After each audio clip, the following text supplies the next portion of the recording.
Então, irmã, Pai do Senhor, tudo bem com você? Espero que sim. Desculpa a demora, mas você sabe como é que é a correria. Mas eu respondo, sempre respondo. Aguarde e confie, que eu sempre vou responder, amém? Então, irmã, seu caso é o seguinte, né? Que você está tendo algumas dificuldades com seu filho, você está vendo ele ter um comportamento ao qual ele não tinha antes, uma repetição, né, de coisas. E é uma coisa que a gente precisa colocar-se de joelhos, assim, incessantemente. É pelos nossos filhos, né? A gente precisa ter em mente que nós precisamos ser como Jó, né? Jó oferecia sacrifício a Deus pelos seus filhos, Jó pedia perdão a Deus pelos seus filhos, e a casa de Jó prosperou por causa da fé de Jó. Então nós temos também que ser intercessores da nossa família, também nós temos que ser intercessores principalmente dos nossos filhos, né? Que são herança do Senhor. E eu vejo que o adultério era uma raiz de iniquidade, né? Uma raiz de iniquidade muito severa. E acaba que essa raiz, né, praticada vou colocar pelos pais, porque às vezes mamãe adultera, né? Não só o pai adultera, mas existem mães que adulteram também. E a gente vai vendo que isso vai trazendo uma distorção da santidade, né, no casamento dos filhos, na sexualidade dos filhos. Então, é uma raiz que ela precisa ser combatida severamente, né? E como que a gente combate isso? Indo lá falando pro cônjuge que errou, o cônjuge que pecou, a culpa disso aqui é sua, que não sei o que, não. Nossa luta não é contra carne, não é contra sangue, é contra os principados e potestades que assolam esse mundo tenebroso, né? Isso está escrito em Efésios 6. Então a gente precisa ter em mente nisso. A gente não combate a pessoa que está trazendo, né, essa herança, a pessoa que está quebrando princípios. A gente combate aquele que está agindo dentro da quebra de princípios, né? Então por isso que a gente não discute, por isso que a gente não briga, por isso que a gente não fala nada, por isso que a gente combate em oração, silenciosamente, porque não vai adiantar. A pessoa que está em pecado, ela está fora do juízo, ela está fora da noção, ela não tem qualquer tipo de temor a respeito dos princípios de Deus, do que isso pode levar. Então não adianta você discutir com essa pessoa, não adianta você falar nada com essa pessoa. Ana, então eu tô vendo a destruição, eu tô vendo meu filho se corromper, eu tô vendo meu filho, ele não era assim. E eu tô vendo meu filho com amizades erradas, com pessoas que usam droga, tá envolvendo com mulheres, tá em fornicação, tá nessa nojeira mundana, né? A coisa que o mundo mais faz é distorcer o sexo, né? O mundo, ele prega um sexo livre, um sexo totalmente errado, totalmente diabólico, um sexo que vai contra os princípios do Senhor, porque o sexo para Deus é uma coisa santa, sexo para Deus é entre homem e mulher, marido e esposa. Não existe sexo livre. Não existe sexo fora disso, fora das bases da família, do casamento. Então, o sexo é um presente de Deus para ser celebrado entre o marido e a esposa, e não igual a juventude está fazendo, igual os homossexuais estão fazendo, né? Essas bestialidades que as pessoas praticam em nome de um prazer carnal. E a gente vê muito isso, né? Que às vezes, depois de um adultério, depois de um divórcio, os filhos começam também a ter uma linha de distorcer essa parte na sexualidade, no casamento, né? Filhos que às vezes eram bons maridos, filhas que eram boas esposas, começarem a praticar o adultério, né? Começarem a deturpar o que é o sexo, o que é o prazer, segundo a lei de Deus, né? Mas, Ana, o que eu vou fazer? Eu oro muito por ele, eu oro incessantemente, mas parece que não está surtindo efeito. Então, vou contar uma experiência que eu tive, porque graças a Deus, os meus filhos, eles têm uma noção bem grande acerca do que é o adultério, né? Meus filhos são contra adultério, graças a Deus. Eu creio que quando os meus filhos se casarem, né, para a glória do Senhor, eles vão ter isso bem enraizado no coração. De que casamento é só um e sexo é algo sagrado para Deus, né? Para ser celebrado entre esposo e esposa. E graças a Deus eu tenho os filhos, meus filhos são guardados no Senhor. Então eu não tenho esse tipo de problema na minha casa, para a glória de Deus. Mas eu já lutei muito com pessoas que tinham esse problema. Inclusive, eu tive, né, final do ano passado, uma experiência por alguém que eu estava intercedendo e que estava se corrompendo. É uma pessoa que chegou até mim, né, e queria ajuda, e depois desviou o olhar e começou a se envolver sexualmente com uma pessoa, e era uma pessoa que eu tinha pago um preço de oração muito grande, a gente estava no caminho, e a pessoa estava, como é que fala? Se distanciando e começando a falar, não, eu acho que não é assim, não, porque não sei o quê, acho que é um exagero. Começou a distorcer tudo, sabe? Aquela palavra semeada parecia que estava secando, sabe? O que eu fiz? Eu, Ana, intercessora, o Senhor me deu uma palavra. Se ponha de joelho, jejua e ore. O jejum, gente, ele é muito importante, principalmente quando você vai interceder por uma pessoa que está sob ataque de Satanás. Uma pessoa que está sendo levada pelo engano do inferno. Se você só ora, beleza, Deus vai orar, Deus vai escutar, né, a sua oração, beleza. Sua oração, ela vai ser ouvida por Deus. Porém, essa oração, ela vai ter um efeito não tão forte como deveria ser no caso de um ataque como esse, porque isso é um ataque. Então, você precisa jejuar em prol da vida da pessoa. Você vai fazer um jejum e vai colocar essa pessoa em oração sob o seu jejum. Você vai falar assim, estou jejuando pela vida dessa pessoa. Estou jejuando para que essa pessoa possa enxergar e Deus possa intervir na vida dessa pessoa. E você começa. Ana, por quantos dias? Aí é sua determinação com Deus. Se você quiser fazer 3 vezes na semana, se você quiser fazer um dia na semana, se você quiser fazer todos os dias até que saia, aí vai ser com você, entendeu? Aí tem que ser pela sua força, pelo seu esforço, por aquilo que você dá conta. Eu, Ana Paula, eu fui severa.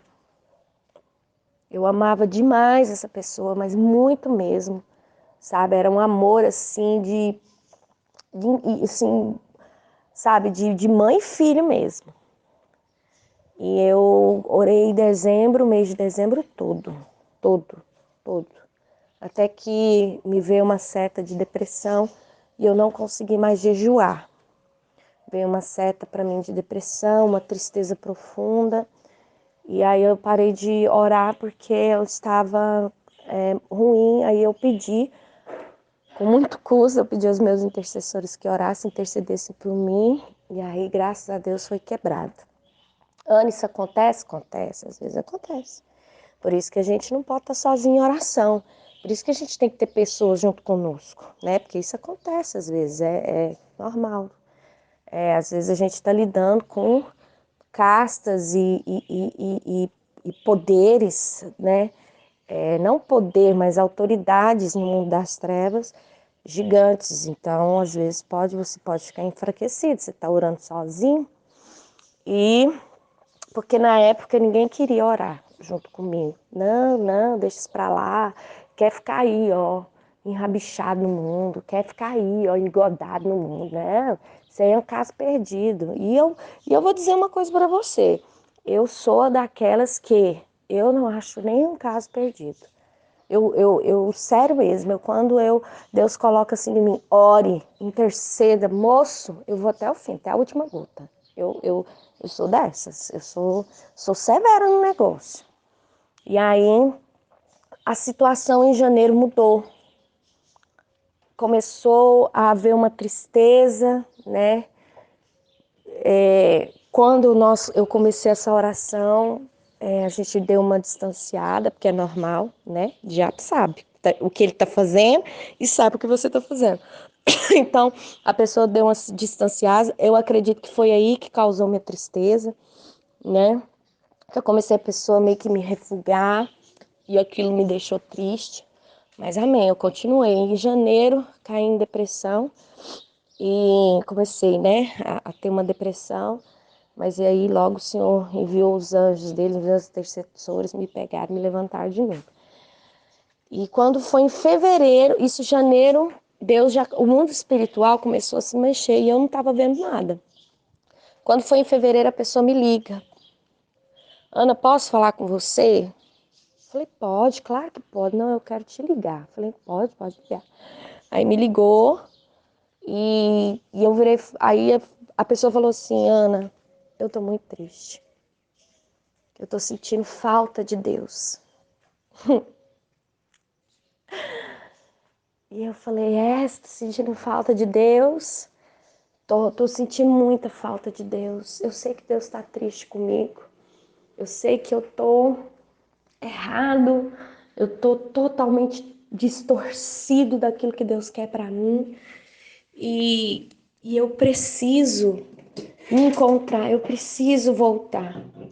Mas eu não sei como, porque minha vida hoje tá uma vida toda errada. Eu sei que Deus é Deus de santidade.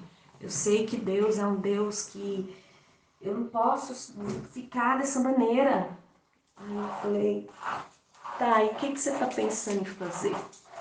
Sabedoria, né, que a gente tem quando a gente olha. Ai, não sei, me dá uma dica. Por isso que eu te liguei, porque eu não sei o que fazer. Eu só sei que eu não quero ficar nessa tristeza mais.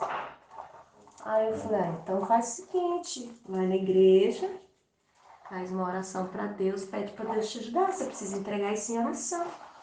Precisa falar com Deus acerca desse seu sentimento, acerca dessa vontade que você tá de corrigir esse caminho. E peça ajuda para Deus. Você acha que Deus vai ouvir? Claro que vai. Você acha que é quem que tá te chamando para o arrependimento? É o próprio Deus. Mesmo. Aí, beleza. Aí foi uma quarta-feira. Foi numa terça-feira. Aí foi terça? Foi. Terça-feira. Aí na quarta tinha um culto. Aí foi no culto.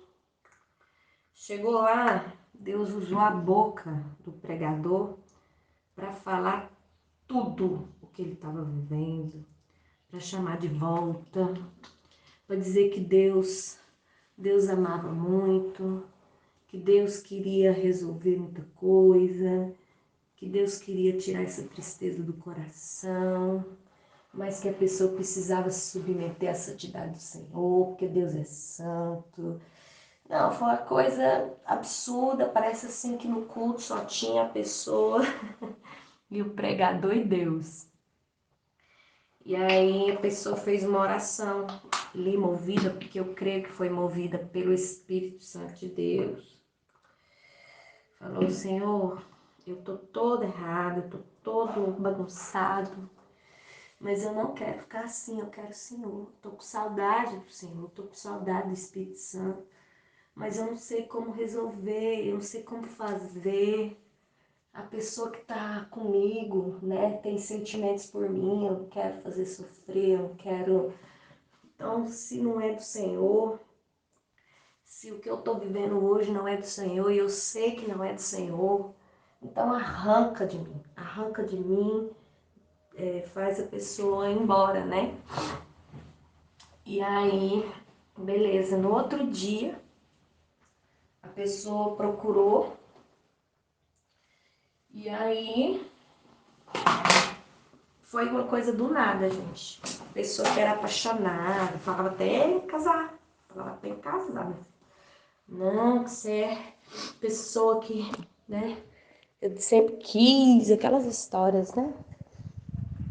Simplesmente a pessoa sumiu da vida, foi embora. Acabou tudo, parou de conversar, bloqueou no WhatsApp, assim, do nada, por causa de uma besteira. E aí depois me ligou e falou, você acredita nisso? Eu falei, eu acredito, você pediu? Aí você orou? Eu não acredito! Eu falei, gente, isso aqui é Deus! Eu falei, mas é Deus mesmo. Então, o jejum, né? E aí a pessoa voltou para os caminhos do Senhor, graças a Deus, né? Tudo certo. Então, eu tenho essa experiência com jejum e oração por quem está vivendo, né? Numa vida assim, sobre ataque. Eu tenho outras também, tantas, mas essa foi muito marcante, que foi muito linda a forma que Deus fechou, né? Tudo. Então você precisa jejuar por essa pessoa, você precisa se levantar. Ai, Ana, mas o pecado não é meu, o pecado é da pessoa. Sim, você está intercedendo por alguém que está encarcerado, você está intercedendo por alguém que está sob o efeito do pecado. Então você precisa se levantar e você precisa jejuar por essa pessoa. Falar, Senhor, estou jejuando em prol dessa pessoa, em prol do meu filho, que está em pecado. Senhor, limpa ele, lava ele, redime ele, traz ele ao arrependimento, fale com o coração dele. E você tem que ir o quê? Falando, né? Entregando isso para Deus, para que Deus venha quebrar esses laços, esses cadeados, essas correntes que estão envolvendo a pessoa. E a oração com o jejum, gente, é algo muito poderoso. Porque Cristo falou aos discípulos, né? Porque eles estavam tentando expulsar um demônio, eles não conseguiram. E aí ele perguntou, mas por que a gente não expulsou esse demônio? Por que aconteceu? Porque há castas que só saem com jejum e oração. Então, quando você combina jejum e oração, gente, é uma bomba. Entendeu? É uma bomba. Então, quem está orando por quem está em pecado, por quem está encarcerado, né? Pessoas que estão orando pelos seus filhos, pessoas que estão orando pelos seus maridos, pessoas que estão orando por familiares, que você vê que está sob um ataque severo do inimigo, que está envolvido em práticas que você fala assim, gente, essa pessoa nunca foi assim. O que está acontecendo? Nunca aconteceu isso, nunca fez isso, por que está fazendo agora? Porque está sob ataque, está sob ataque espiritual, né? Ninguém muda assim do nada.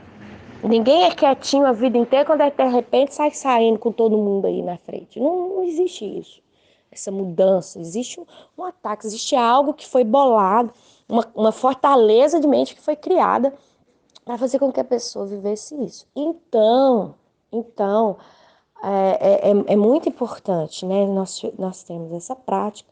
Só que antes, gente, de você começar a fazer um jejum, uma oração em prol de alguém que está sob ataque, principalmente envolvido em pecados de ordem sexual, eu, Ana Paula, eu te recomendo, primeiro, você ter pessoas que intercedam junto com você, não entra na guerra sozinha, tá? Estejam com pessoas cobrindo você de oração e tenha certeza que essas pessoas vão te cobrir de oração, vão orar por você. Segundo, jejue, né? Jejue por essas pessoas. E antes de você entrar nessa peleja, faça 3 dias, uma semana no mínimo de consagração.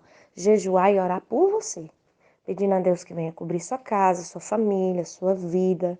Pedindo perdão a Deus pelos pecados. Pedindo para Deus para te ajudar a respeito das brechas espirituais abertas, que podem, às vezes, ser locais onde o inimigo, enquanto você estiver fazendo a oração, pode te contra-atacar ali, pode te enfraquecer ali.